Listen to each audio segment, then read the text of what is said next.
All right, Johnny B, Dynasty front office. Hope you're well today. Wanted to go over my May 1st draft rookie results in our 2 QB Superflex with IDP. This is a balanced scoring league. This is my big boy league.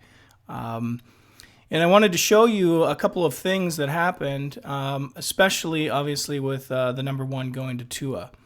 Again, 2 QB leagues are going to be slightly different than your Dynasty versions, and the way it's scored metrically, statistically, every league's going to be different. Ours is balanced. We have IDP players like linebackers that can score just as much as wide receivers who can score just as much as running backs.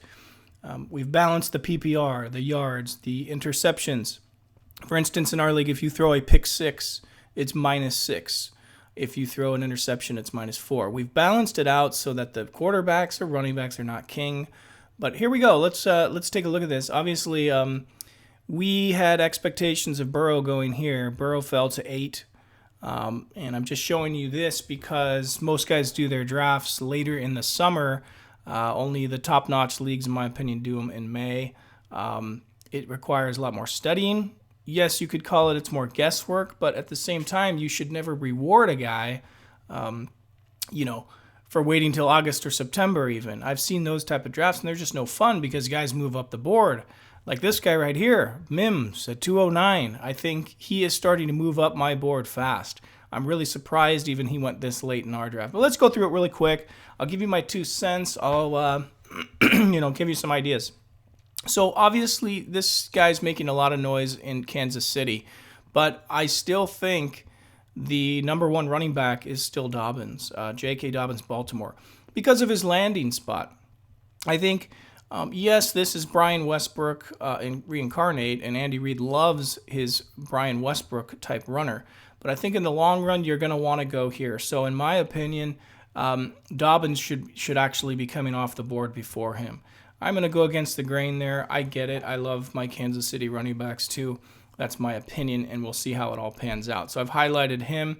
I think Taylor is a good runner in a good situation with Indy, but I'm not sure I would have taken him number 3 overall, and I sure as hell didn't. I would have had CeeDee Lamb here because of Dallas's, preferred situation with Dak Prescott and Amari Cooper over there, and CeeDee Lamb's just going to get all these under routes. See, they can send him deep, post patterns, whatever, button hooks. But I thought Lamb should have gone way higher than Jonathan Taylor, in my opinion. And then I thought maybe you could argue that Swift would have been moved up. But the thing about Swift I don't like is, you have Matt Patricia over there in Detroit, and all they do is rotate all their running backs. So are we going to be the Bill Belichick part 2 with the Detroit Lions? I think so. There's too many damn running backs. There's too many choices, and fantasy owners get frustrated with these sort of situations. I thought this one went a little too high. I love me some Cam Akers, but again, I mean, guys like Jerry Jeudy are dropping this far in my draft. I can't understand that. I would have easily had Jerry Jeudy way up here at the 106, but again, every league's different. We have some owners who have some different needs. We had a dispersal draft that allowed 4 more people to come in. Obviously, some people are just deficient at certain places, so I get it. But yeah, that should have never happened. Jerry Jeudy should never be slipping this far in this draft. So that leads me to my favorite pick of the draft, which is Justin Jefferson. I think he's the wide receiver I'm most high on. I think he's got something to prove. With Diggs gone in Minnesota, say no more. It's pretty obvious where I'm going with this, but I love this guy. I love really tall Brandon Marshall, days of old type of receivers on teams that run the football well, that move the chains, get first downs, and has a quarterback who's going to hit receivers like this. So I think that's my wide receiver favorite choice besides Dobbins, my favorite running back. A lot of talk on Vaughn. I think, could be a lot of fun to watch. I thought that was an interesting pick. And then Ruggs going at the 112, maybe a little too low for me. Pardon me. Rieger and Ruggs, I think, probably should have moved up into this draft. When it is a wide receiver draft and it's heavy this year, I'm just surprised, seeing some of these runners fly off the boards. I mean, in Dynasty, you get wide receivers for 10 years. Runners, you get them for maybe 3 or 4 years, right?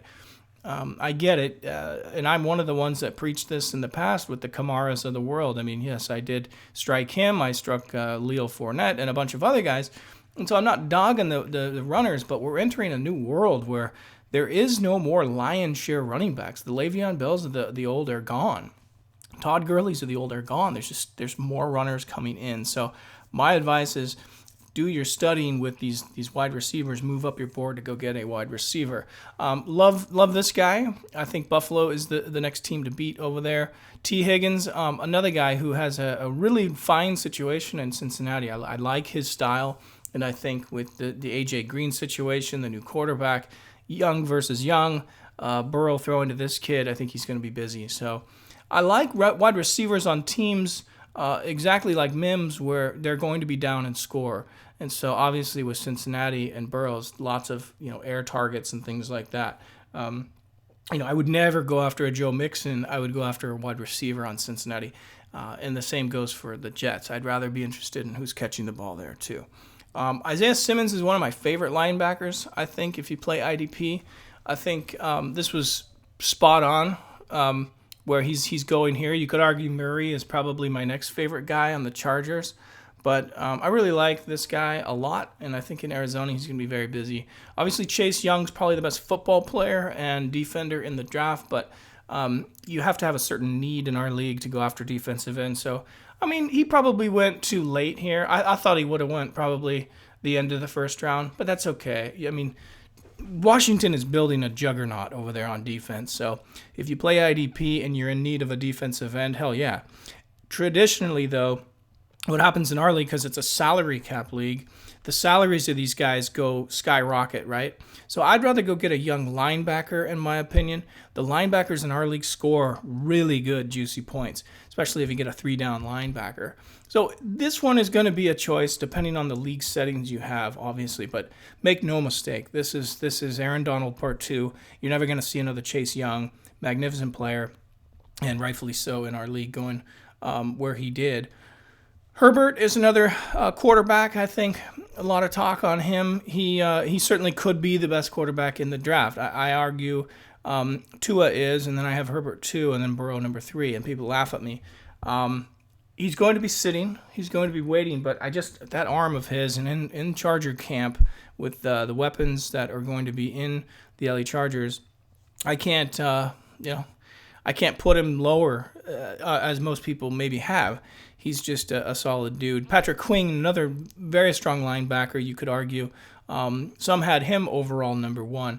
I have him somewhere between Simmons and Murray. And so, again, another really key linebacker. The Green Bay Packers and Dillon, a nice plow.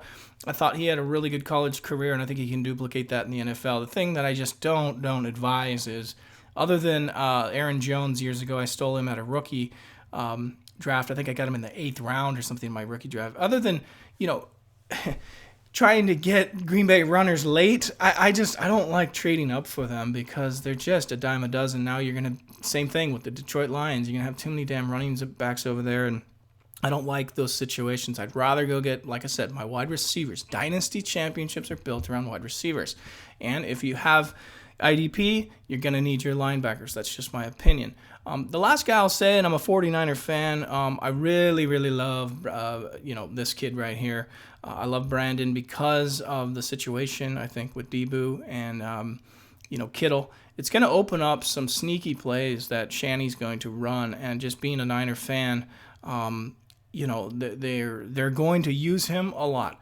And so I really, really strongly urge you keep an eye on him. Did he go too late? Hell yeah, I think 211 is way too low for this guy. But again, you have to mix in some quarterbacks and IDP. So maybe this owner was just over the moon excited because to get him this late, I would have had him go probably at the 201 or something, somewhere in here. So those are kind of the 4 guys I really like that I've highlighted in yellow, and my IDP choice would be this. I strongly, urge you to play IDP if you've never done it.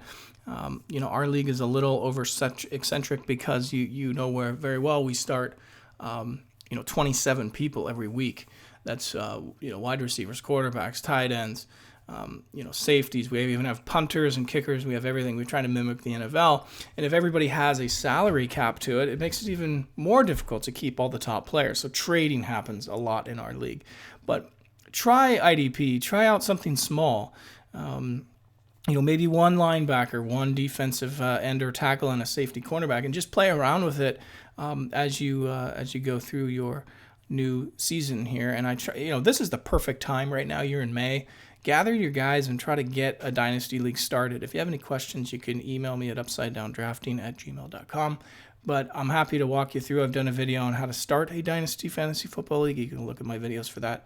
But where have I been? If you're still listening this deep into the video, I took a vacation, man. I think, I basically I deleted my Twitter account. Now I'm just I guess what I've done in a sense is I'm just staying on the down low now. I like being just talking to you guys that listen and helping any newcomer out there. I think that's what I'm at this stage of my life. So I'm just anywhere I can help. I do this all for free. There's no money involved. I could care less about that. It's more helping guys win leagues. I love the comments. Let me try to help you. And again, I think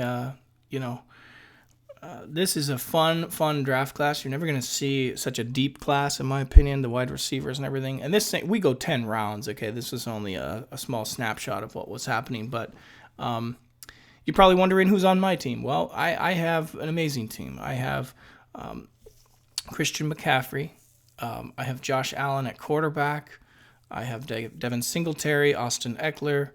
I have quarterbacks Irv Smith.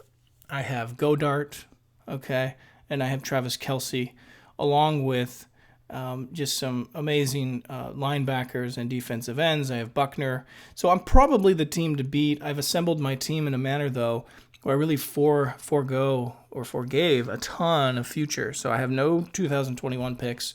I have Amari Cooper. I have Robert Woods. I have a whole cast of guys. But what's fun about Dynasty is every so often you have to make a play. And if your rocket ship has enough fuel, you can go to the moon. I believe I'm in that spot now. Dynasty, the more I play it like redraft, the more fun I have. So, in that regard, I'm going for it this year. I've shoved all in.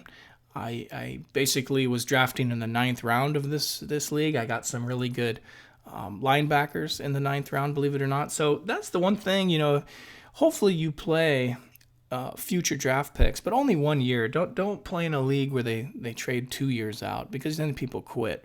One of the caveats we did this year, and rightfully so, was you got to pay your entry fee after week 12 for next year. Any future trading after week 12, you have to pay your future entry fee. It locks a guy in. There's a commitment there. Nobody can dump all their picks and then quit the league, because now we have your money. And your money is good for next year. You don't have to pay in March. We usually pay our entry fee in March. So think of those type of things. But if you are trading, think about trying to mortgage some things for the following year. Other than Trevor Lawrence and Etney, the running back, I'd rather go all in on this draft, and I try to win this year. A lot of guys that play Dynasty, they think one day I'll win. I keep building for the future and everything. I'd rather go get the title. Go get the title, unpack your team later, and catch up in a new draft. So anyways, there's my 2 cents on what we did in our league. Again, I highly encourage you to move your draft up. Don't let these people get all these cheat sheet notes like I'm getting you now, saving them for August. And nobody cares in August. They just go get a magazine, You want people to do your research now. Make it fun and rewarding, because the guy that gets Justin Jefferson, right, he's going to have a lot of fun with his season and his future, and just a guy that you get for 10 years. So, all right, man, Johnny B, Dynasty Front Office here, and I'll be in touch. Send me any notes or comments and questions. Be well, be safe out there, and we'll talk to you later.